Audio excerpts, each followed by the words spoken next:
Hi guys, welcome back to another episode of Rebuilding Portsmouth. Now, in our last episode, we obviously had that rather embarrassing final day defeat against Arsenal, but we finished the season strongly and ended up coming 10th, which is pretty damn impressive. Now, we have quite a fair amount of stuff to discuss in this episode, so I'm going to try and get through things as quickly as I can, because we have transfers, friendlies, training, all kinds. First thing I'm going to start off with talking about, though, is training. I decided to try something different for this year's training. Not this year's training so much, but this summer's training. So I've been reading a lot of stuff about ways to reduce the number of injuries you get, and one of those things I've tried to implement. And basically, if you're more interested in this, please go to FM Central's website. They've got a brilliant article on training there, which I read earlier today, and it really did change the way I thought about things. So basically, we've had our training set on average like always, but then set to fitness with no rests and lots of friendlies to get the morale boost, and it continues the squad rotation and stuff. That's what we did in the pre-season. Now though, we've got it back on balanced and the training intensity down on low. That way the players are happy with the training and they're not getting so knackered from training and stuff that they're getting loads of injuries.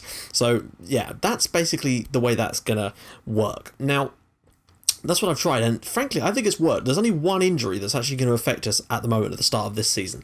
But before we do any of that, we're going to start talking about transfers, and that's Kenneth McAvoy, by the way, and I don't think you're going to be entirely surprised about that. It's not as serious as it may have been, though. It's only like 3 or 4 weeks, so it could have been worse. Remember the last couple of years, he's suffered those sort of 2 or 3 month injuries, and those are not good to have.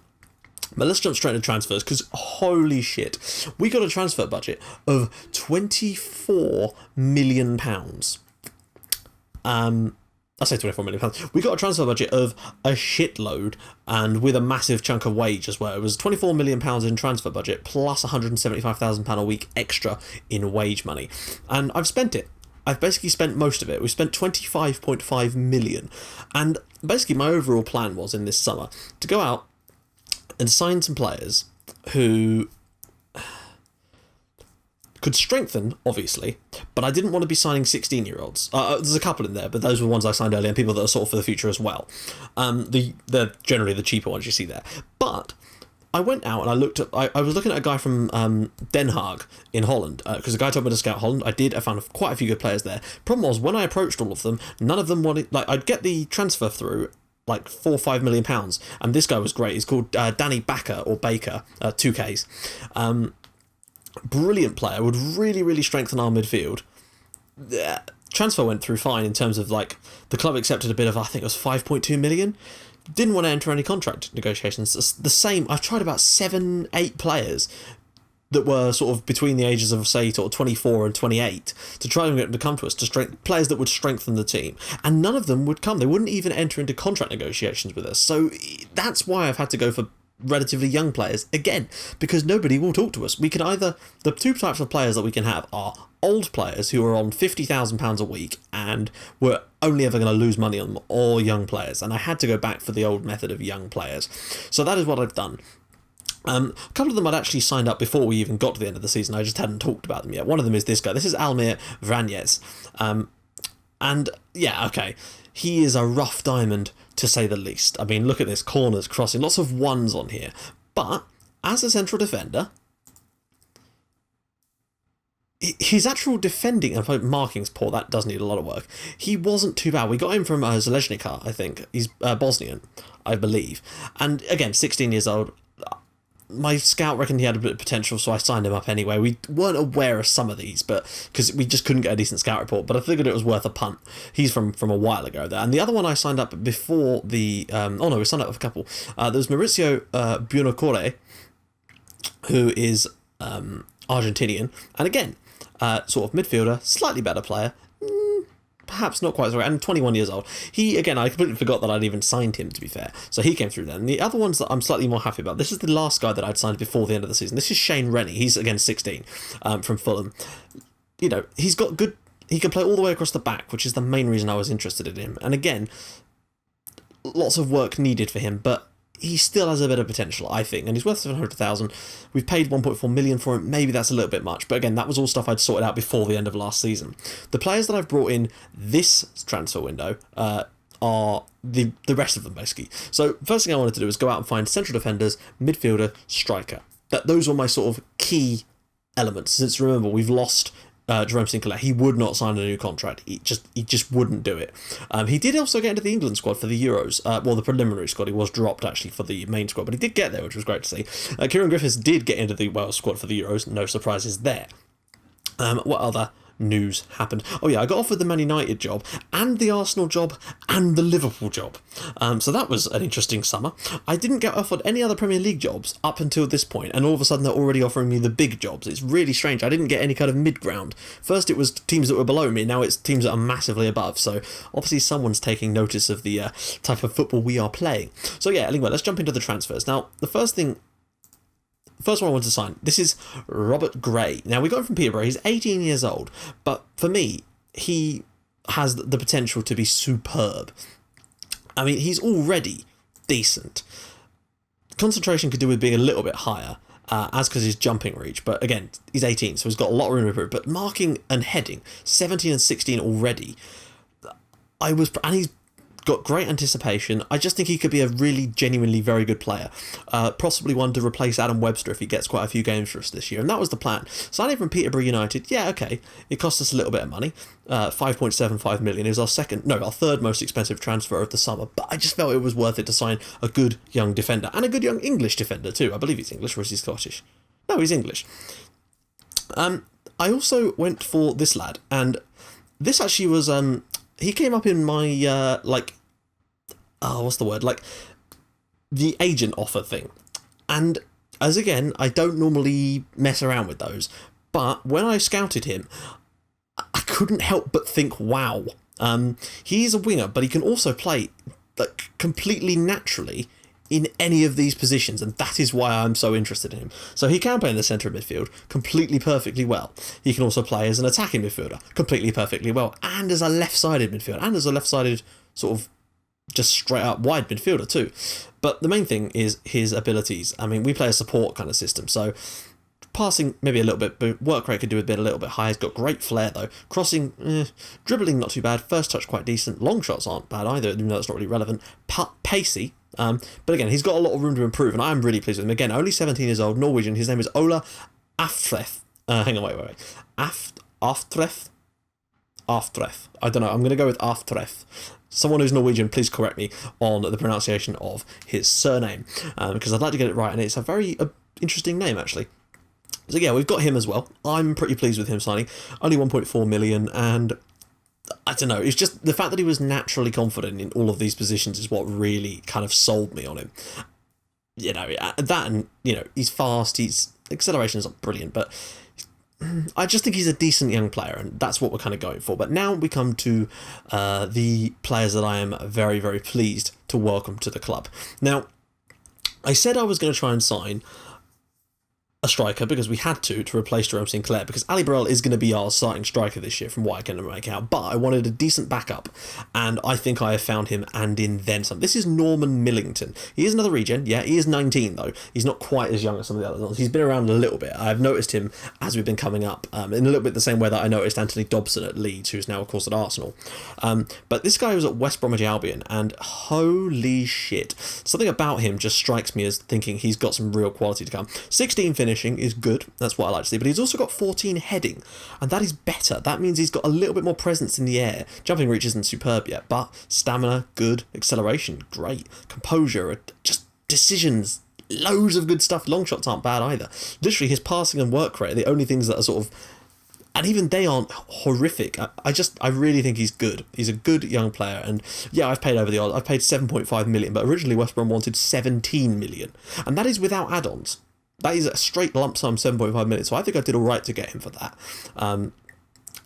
Yeah, he's been belting them in pre-season. I think he scored about 4 hat-tricks in pre-season, one of which he got in 4 minutes after coming off the bench. So, I don't know, I've got to tell you, I think this guy's going to be great. And I'm really, really looking forward. And he can play on the left, just in case that is something that we need from him. Ideally, we won't, but you never know. He's got some of the qualities that we need for that position. His crossing is kind of the area that's laying him down there, along with obviously technique and passing. So yeah, Norman Millington, happy. I'm very happy with that. Last but not least is the one I've actually paid the most for, and the reason for this is I looked at our sort of squad depth based on our formation, and what I noticed overridingly was, yes, we've got Saidi Yanko and Charlie Taylor, who are pretty decent fullbacks. The problem was, there was no one behind them. Like, we had Baratheon on... His name's not Baratheon. Stanis... It's not even his name, is it? Stathis Zabaras on one wing, and I can't even remember who was our backup right back. It might have been Tom Saiku or someone like that, or it might have just been might have been Stefan Schröck, who's of course gone back from his loan spell. So what I needed to sign was backup. Well, what I instead decided to do was try to bring in someone that was as good, or if not better, than those two. But the key thing about Marcelo, apart from his absolutely woeful choice in haircuts, and I mean this with the greatest respect to the lad, what is that on your head, son? It looks like a monk's haircut and a mullet. A monket. We'll call it a monket. 21 years old. So he's slightly older than some of the others, but we have paid £9 million for him. He's a Brazilian, obviously he's not capped for his country, because we signed him from Astro Georgiou, who I'm pretty certain are a Romanian club, if I remember correctly. Yeah, they are. So I don't know what he was doing there. I don't know. I mean, maybe he was a regent that came through there. Atletico Paranaense, initially 700,000 he signed for them from, but we've bought him for £9 million. And the main reason I'm interested in this guy is because he can play at right back or left back. And that is glorious. He's a right back by trade, and that's kind of important for me because, yeah, he's a better player than... Yeah, I'm just really, really happy with him. So that's just Marcelo. And he's our most expensive signing to date in the series, £9 million. But I don't know, I think it's worth it. So there you go, guys. That's what we've signed. As for players going out, the only one that's gone out is Jose Alberto Alvarez. He wasn't really getting very far. His potential was falling. He wasn't getting enough games. I don't know what I could do with him. His value was only £30,000. So when they offered me 125k, I bit their hands off, and we've got rid of him for that amount of money. Lots of free transfers, of course, have gone out. Upton, Lacey, Rickard, Sinclair, of course. Ben Close has also left the club. Joe Fairs, Schultz, Hendry, Anders Rygaard, the Bellend himself, Joe Bell, Scullion, Koroma, and Holden have all left. Still trying to sort out a loan signing for Gonzalo Larrea, because I got that Belgian affiliate club, and now he won't sign for them. He won't go on loan to them. He refuses to go on loan, so that's going to be a problem because he's not going to be able to get a work permit. So that's a pain in the arse. He's been pain in my arse for about the last 3 years now. Anyway, yeah, so there's that. Those are the two things. Now we're going to get into the schedule. Because we played a lot of friendlies in pre-season. I mean, a lot of friendlies. And it's it's something new I've been trying out, and I wanted to see how well it works. And it's obviously good for morale. And it gives us a chance to rotate a lot of different players around and give them all a little chance to get some match fitness going. Basically playing a different team in every single game, basically. And we actually haven't had a lot of injuries. We got one injury through the entire of those games. So maybe this new strategy is actually going to work. I'll just take you through it quickly. I mean, I can't even be asked to take you through all of these fixtures when you look at the amount of goals we've been getting in these games. And they're against poor sides. No, that's the one where Millington got a hat-trick. Oh, it was 5 minutes. Apologies. So yeah, that is our pre-season. Lots and lots of games against lots and lots of... I mean, we beat Sassuolo 1-0 with Kenneth McAvoy. That was the game he got injured in, I think. Or was it the next one? Yeah, it was the last pre-season game, actually, against Loxwood. Where we conceded our only goal of pre-season. Interestingly scored by Anthony Hopkins. So, yeah. That I enjoyed amazing. That was a brilliant bit of it. Also, you'll notice we played in Asmir Begovic's testimonial for Stoke. Afteref and Luigi Lucarelli actually scored in that game, but Stoke were too strong overall. We did play a sort of rotated kind of squad for the game anyway, so I wasn't too bothered about that. Which brings us to today against West Ham. In fact, I wonder if there's a way that I can show you the... sort of stats, non-competitive, here we go, yeah, for the sort of pre-season. So 15 games, Bachmann played quite a few of them, but as you can see, lots of people were sort of transferred around a little bit. Top goal scorer for us in pre-season, Kenneth McAvoy, actually, with 9 goals, but Lucarelli got 6. That doesn't make any sense to me. Where is... Oh, I see. Yeah, Millington. 18 goals in 6 games and 7 substitute appearances. You see what I mean about his finishing ability. Assists-wise, McAvoy with 8, Shepherd with 8 as well. Interesting. He's getting quite a few games for us in pre-season. Pass rating. Ivancic and Crespo with really, really good pass ratings, but that's not really that surprising. No red cards, thankfully, and the average rating, of course, is high. So, let's just remove these and get ourselves into the match preview screen. I'm going to do a quick pick, because I'm very, very, dubious about what on earth... Since we're away at West Ham, so I am tempted to play our drop-back midfielder, right? Although they are an early promoted side, I'm just going to be a bit cautious to start with. So we're going to go with and see what it picks, and it's actually gone with Millington up front. But that's because Burrell is a little bit... Oh, he was playing in an international game for France under-23, so Norman Millington is actually going to start for Pompey today, along with Griffiths, Wallace, Musonda, Osborne, Ivancic. Gray will actually start, as will Marcelo. So a few changes, and on the bench, things look a little bit stronger. I like that bench, you know. Saidi, Yanko, Manton, Burrell, Hyam, Crespo and Lucarelli as a bench. That is stronger. And when you look a bit deeper than that, there's also still Watmore, who's still suspended from last season, plus Kenneth McAvoy. It's looking a little bit better now. Just a little bit better. We're getting there, I think. So yeah, let's see what Millington can do on his first league start for Pompey. Burrell, of course, will be playing Mr. Super Sub.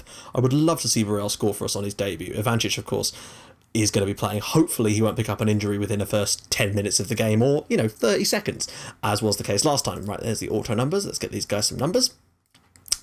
I'm excited about it. First game of the season. I'd love to start with a win, especially away from home at a team like West Ham. I mean, they are the favourites, but we're also predicted to come 19th again, which is always fun. Our objective for this year is to avoid relegation. The reason I went for that again was because they were basically offering me like another 100 grand in transfer money if I said that we'd get mid-table, and what was the point? I may as well lower the expectations so we can exceed them more when they weren't offering me any kind of substantial money for doing it. Right, let's just see how we do here. Oh, Scott Sinclair. Interesting. Could have sworn he was tearing me apart for another team. Right. I'm really excited to see what the new lads can do. I want Norman Millington to be a success for us. I would love that, because he looks like he's got a lot of potential, but only time will tell. Let's see what we can do here. Away from home at West Ham. We're going to try and be cautious. I want to try and keep some more clean sheets this year. One thing I want to do is try and score, even if we don't score as many goals as we did last year, my main aim for us this year is going to be to concede a shitload less. Like, we conceded an absurd amount of goals last season, and I want to make sure that we don't do that this year. I want to be much, much more composed at the back and really start to... Stevanovic, ball in for West Ham. Loftus-Cheek, flicked over to the far post and well cleared. Is that a good opportunity? No, it's going to come back out here. Go on, get out to it. Stevanovic. Sinclair, don't foul him. Please don't foul him. Oh, Marcelo with a clearance. That's good. He looks assured of himself, Marcelo. Seems to have started quite well on his debut. Dorita. Has the chance actually happened yet? I'm not entirely sure. Ashton. Oh, come on! Joey Ashton, well, long-range goal. I mean, what can you do? Right, good. Goal action is turned on. That keeps turning itself off, so I've got it turned on now so we can see offside ones to see if there's any dodgy decisions. But goal down after 21 minutes. That's a shame. I thought we'd actually done quite well up till that point. Like, no real chances in the game, but... well, it's a long... what can you do? You can close them down more, but then by doing so, you'll get pulled out of shape and they'll score all the rest of their goals from... That's a great strike. I mean, you can't really legislate for goals like that. It's just a great effort from Ashton. I'm going to close him down a little bit more, though. Griffiths on the edge of the area now. Will he go back out to his man? Or will he just drop it around the corner? No, he does go to Jed Wallace. Wallace, first time ball. Back post, cleared away. Back to Wallace. Will he have a shot? No, Griffiths. With the strike. Oh, it's in the net. Is that Ben Osborne? I think Ben Osborne's flicked that into the net. Yep, West Ham United 1, Pompey 1. Ben Osborne scores our first goal of the league season. Whew, that was an interesting goal. Don't really know what happened there. So, Wallace has a pop. Oh no, Griffiths has the shot, doesn't he? And Osborne just flicks it on with the header. That is a lovely deflection from Osborne. Really assured. And that is 1-1 here at Upton Park. Better. Oh dear. As much as I'd like to... Oh, you're kidding me. 35 minutes into the first game of the season and Kieran Griffiths is injured. Bloody brilliant. Oh, fuck. Okay, right. Thankfully, we've actually got a little bit more on the bench now. We're going to bring Mantum in. It's not ideal, but... See, if we had McAvoy, this wouldn't be a problem because we just moved Musonda in there, but unfortunately... Oh, that is a shame. I hope that injury isn't too serious. I'll be furious if that injury is serious. We cannot afford to not have him this season. He was the linchpin in our team last year and did so much for us, especially in the first half of the season. He was just a phenomenon. No clear-cut chances for either side so far. Have we got pass into space on? Yeah, we do, but then... We're playing counter-attack. I know he's made a lot of mistakes. He's young. Give him a break. Right, so it's still 1-1. all is not lost. Why is this all shook up? There we go. No. There we go. No. Help. Yeah. Oh, it's because of all the substitutions, isn't it? Well, not all the substitutions, but the substitutions. I'm just, my main worry right now is Kieran Griffiths. If that injury is serious, we could be in real trouble, because he is just such a good player. He is our best player, and losing him for an extended period of time could be costly, because he creates so much. Millington hasn't really offered a great deal yet today, and oh, please. We've had quite a few shots, just nothing really concrete. Loftus-Cheek here whips it in. There's three of you around. One of you should win that. Oh, come on. There we go. Great tackle from Ben Osborne. He's actually done a quality job today. Mantum, can he find a pass for Millington? Or will he just drop it short? Knocks it in for Marcelo, who's, Christ, he's fast. Mantum, Osborne, round the corner for Norman Millington. Oh, Norm. Oh, more like Norman Wisdom. What was that? Oh, for fuck's sake. So, just to point out, we didn't get a single injury in pre-season, having played 15 games, and now we've got 2 in the first 55 minutes here. Alright, Luigi. Oh, that was not the right button, but whatever.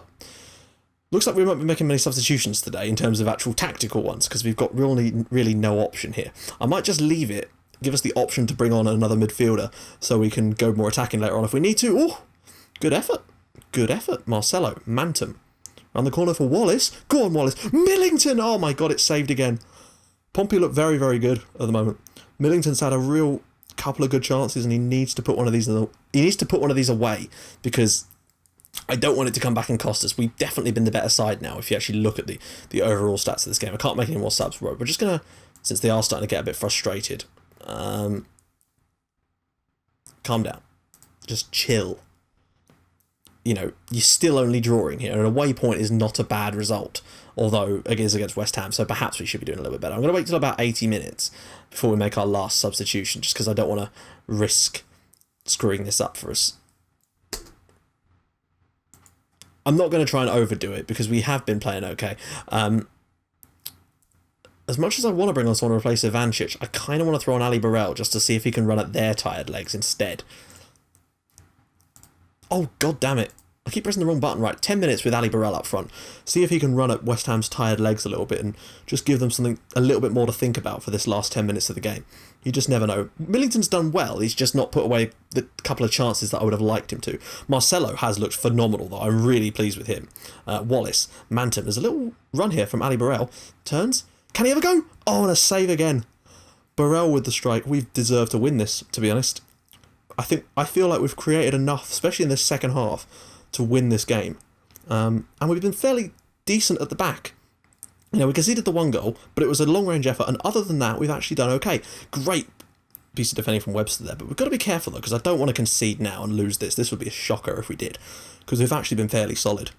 And that is something we've rarely been able to say in recent years about Pompey. We had that great clean sheet run, and oh, that would have annoyed me. They've only had 4 shots on target the entire game.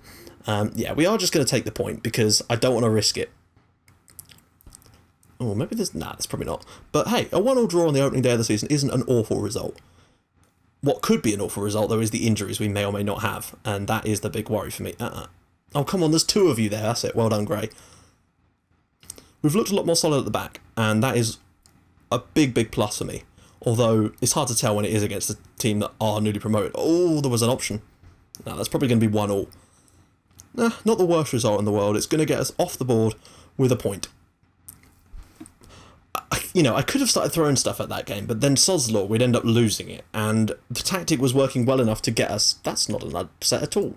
The tactic was working well enough for us to have won that game without having to change anything, because we were playing well with the tactic, and Fulham got absolutely trounced by Norwich 5-0. Holy crap. Right, well, I'm also going to just quickly check the injuries to hope... I'm crossing my fingers right now that Kieran Griffiths and Charlie Musonda are not badly injured. That would suck. That's the wrong button. Also, we are having our stadium extended by 7,000 seats, which means it's... or is it 5,000? We're getting it extended. I didn't ask for it. They just did it anyway. But what it means, of course, is that we're actually at a lower capacity at the moment. We're operating on 17,000. Right, come on, please. Uh-oh.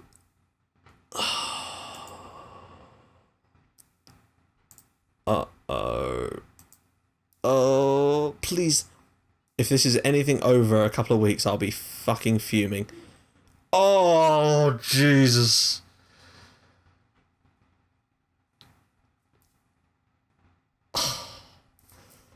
The best laid plans of mice and men. 4 to 5 months. Oh my Jesus, that is literally him out till January. At the earliest, that is horrible. Marcelo, I've got to say, I actually thought he was very good. Just on a sort of plus side, but Musonda isn't injured, but oh God, that's horrible. So, in the next episode, we'll be back and we'll be doing the Norwich game at home. In between there, we've got QPR and Derby in the League and the League Cup. But that is not good. Losing Kieran Griffiths like that is a woeful piece of jib. I can't believe that. Oh, Kieran, we hardly knew you.